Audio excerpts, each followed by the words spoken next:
Brought to you by Penguin.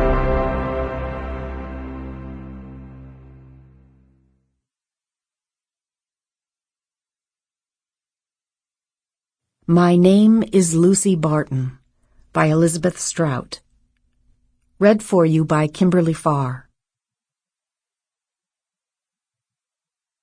There was a time, and it was many years ago now, when I had to stay in a hospital for almost 9 weeks. This was in New York City, and at night, a view of the Chrysler Building, with its geometric brilliance of lights, was directly visible from my bed. During the day, the building's beauty receded, and gradually it became simply one more large structure against a blue sky, and all the city's buildings seemed remote, silent, far away. It was May, and then June, and I remember how I would stand and look out the window at the sidewalk below and watch the young women, my age, in their spring clothes, out on their lunch breaks. I could see their heads moving in conversation, their blouses rippling in the breeze.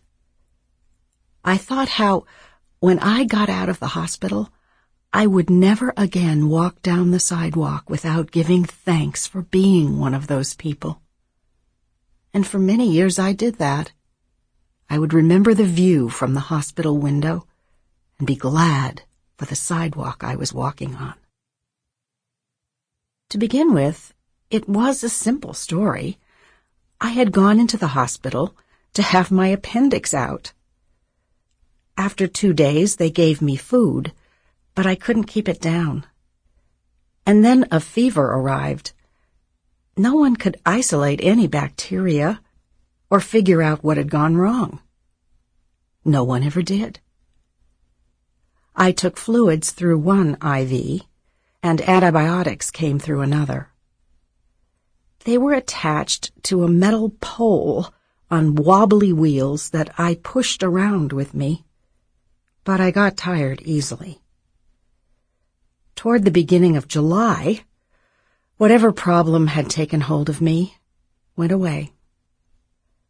But until then, I was in a very strange state, a literally feverish waiting, and I really agonized.